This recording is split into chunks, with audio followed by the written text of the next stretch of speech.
সহযোদ্ধারা, কিছুক্ষণ আগে আজ জুম্মা নামাজের পরে মুহাম্মাদের ধর্ষক উম্মতেরা আমাদের বিরুদ্ধে মিছিল করেছে আমতলী উপজেলায়। শুনেছি সেখানে ৫,০০০-এর উপরে মানুষের সমাগম ছিল এবং তাদের দাবি আমাদের যেন ফাঁসি দেওয়া হয়।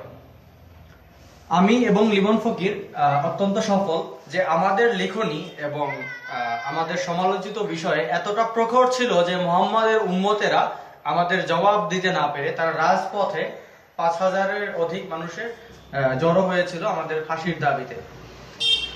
আমি এইসব উম্মতদের ধিক্কার জানাই যে তোরা সম আলোচনা বা কথার বিপরীতে কথার জবাব দিতে না পেরে তোরা মিছিল করছিস, ফাঁসি চাচ্ছিস, তারপরে তোরা আমার বাবা মার কাছে গিয়ে আমাদের বাড়িতে গিয়ে হুমকি দামকি দেওয়া হলো, তাদের বাড়িঘর পুড়িয়ে দেওয়া হবে এবং তাদের এই করা হবে সেই করা হবে। কতটা কাপুরুষ এবং নিকৃষ্ট হলে এটি সম্ভব।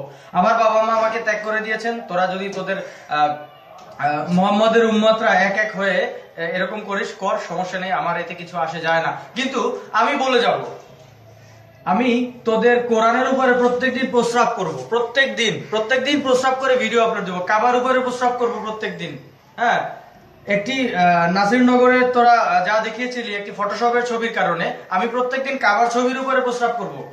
তোদের মোহাম্মদ ধর্ষক মোহাম্মদের চরিত্র একদম A to Z তুলে ধরবো। তোরা পারলে ঠেকা, তোরা ফাঁসি দিবি, মামলা দিবি, এই করে সে করে দে। তোদের কার বাপের ক্ষমতা আছে দেখি কিছু কর। তোর হাসিনারিতেও কিছু করতে পারবে না, তোরা এত লাফাচ্ছিস। তোদের পালছে হাসিনা, তোর হাসিনারই কেয়ার করি না, তোর মোহাম্মদের টুট বুঝতে পারছিস? যা মন চায় কর, আমরা লিখে যাব, বলে যাব, পারলে থামা, চ্যালেঞ্জ দিলাম। আর যদি এক বাপের সন্তান হয়ে থাকিস, এক বাপে যদি জন্ম দিয়ে থাকে, তাহলে কথার জবাব কথায় দে। রাস্তায় লাফালাফি করিস না পাগল কুত্তার মতো।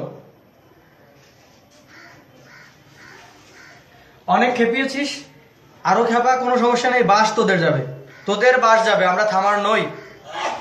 আমরা আমাদের প্রতিবাদ চালিয়ে যাব। তোদের প্যান্ট শার্ট যা আছে সব খুলে দেবো। মুহাম্মাদের ভণ্ডামি এগুলো আর চলবে না। কতজনকে থামিয়ে দিবি রে? এই মোল্লার দল, মৌলবীদের বাচ্চারা, কতজনকে থামাই দিবি? সম্ভব না, এখন সে যুগ নেই, ইন্টারনেটের যুগ। এখন হাজার ছেলেপেলে বেরিয়ে আসছে, কয়জনকে থামাবি? এখন তো পাগলা কুত্তা হয়ে গেছিস। ধর্মের শেষ, এখন ইসলামের করুণ সময় চলছে। তোরা বাদ দিস না কেন? 164টা প্লাস এরকম কিছু আয়াত আছে, বাদ দিয়ে দে, তো হয়, মডিফাই কর। খ্রিস্টান ধর্ম মডিফাই হইলো, হিন্দু ধর্ম সংস্কার হয়, তোরা হচ্ছিস না কেন? তোরা তো এখন সেই আরাবিক বর্বরতার পরে রয়েছিস 1400 বছর আগের মোহাম্মদের সেই লুচ্চামি ভণ্ডামি ইতরামির মধ্যে। লজ্জা করে না তোদের? মিছিল করিস, ফাঁসি চাস। এই ফাঁসি কি রে? ফাঁসি কি বুঝিস? মোহাম্মদের ধর্ষকের উম্মত, বর্বরের বাচ্চারা।